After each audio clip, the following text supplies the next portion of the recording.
Question 46. Given consecutive positive integers a, b, c, and d, such that a is less than b, b is less than c, and c is less than d, which of the following expressions has the greatest value? Okay, so the key to solving this problem is to ensure that you are storing consecutive integers. That's the key, okay? Consecutive.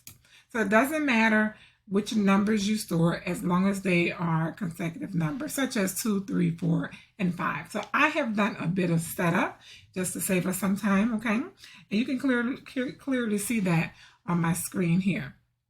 The key also is to ensure that you are keeping with the rule.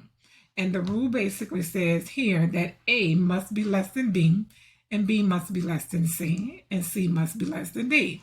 And we know that 2 is less than 3, 3 is less than 4, 4 is less than 5, so forth and so on, right?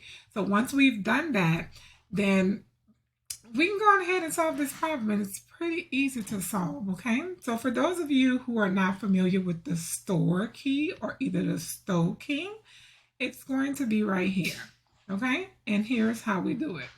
We are going to press the 2 key and then press stow and then alpha A, okay? And I can just show you here. So 2, stow, alpha A. And so we're going to do the same thing for 3. So 3 stow into alpha B. Okay, so I've pretty much completed all of the storing, okay? So I'm not going to do that. I just wanted to show you how to do that just in case you're familiar with that approach, okay? And the next step that you're going to do is you are going to store your answer choices into a list. You're going to store your answer choices into a list. Now, there are 2 ways that you can do that, okay? The first way is to press the stack key, go on ahead and select option number 1. If you have anything in L1, you want to select clear, enter to get rid of it, okay? Because we're going to use list 1. So from here, you can say, give me my fraction template and say alpha A over alpha B. And notice 2/3 is stored into L1. And then basically go to the next one and say alpha B over alpha C. Okay? That's the next one. However, I'm going to show you a much faster approach. Okay? So go ahead and say second quit. I'm going to go to my home screen and then clear it out because I want you to clearly see this. You're going to love me for this, okay? It's very easy, guys. All right, so I am going to store my answer choices into list 1, which is right here, okay? But in order to do that, from the home screen, I need these curly braces, guys. So I'm going to say second open paren to get the curly braces, and now I'm going to proceed with storing these, okay? The key is to ensure that each one is separated by commas, okay? So sit back and watch me do this, okay?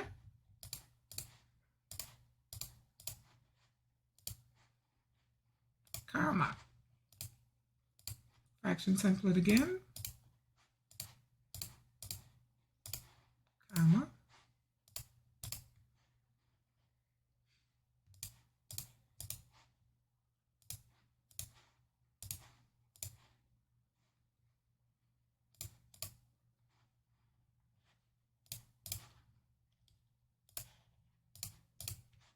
Now, keep in mind, I'm using a mouse, okay? So if I were using my calculator, I would definitely tell you that I would be done by now, okay? So I don't want you to think that this takes a long time because it does not. This is probably a 20-second, 30-second problem on the calculator. And again, even if it's taking you 30 seconds to actually do this, you are saving 30 precious seconds, and then you are ensuring that what you're doing is accurate.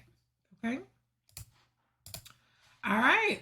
So I think I have everything. So I'm going to just go back and just make certain that I have stored my answer choices properly.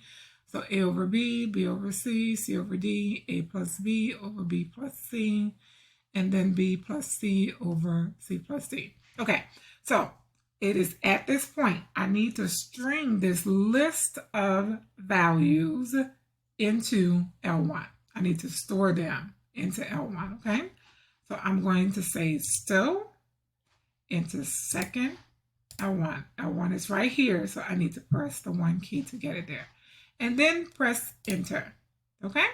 So you can clearly see that my list of values are now stored in L1, and just to be sure, I can say second 1, press enter, and you'll see my list of values are there. Okay, great. Let's go ahead and clear our screen. We don't have to clear it.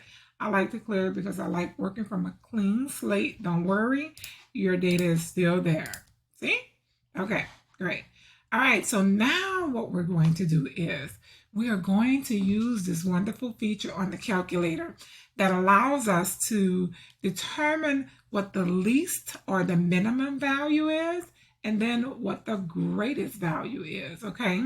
We need the greater option, the greatest value, the maximum value, right? Because the problem says, which of the following expressions has the greatest value? So basically, we're looking for the largest number or either the maximum number in this list, okay? So one option that you can do is you can basically take this entire list and convert the entire list to a decimal, and I'll show you how to do that. The easier way is to basically take this list and get the maximum value. I'll show you how to do the first way first, and that means that we're going to take our answer and we're going to convert it to a decimal. So say alpha, the negative sign, because we want to get to the answer. So the answer, which contains this list, and just to show you that, see? All right, but we need to say second answer, and then math, and option number 2 allows us to convert the entire list to decimal values, okay? So that's 1, all right?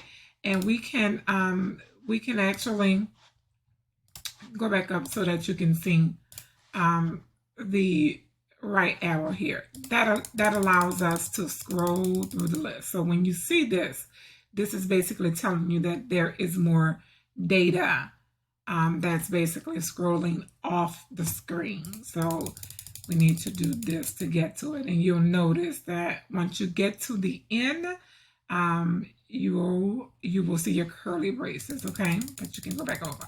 So you can basically eyeball this and clearly see that it's 0.8, right?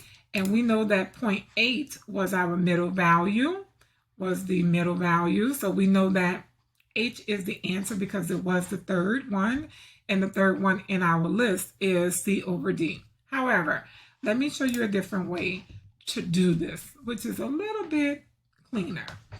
Okay, so remember, we still have our list stored in L1. Hasn't gone anywhere.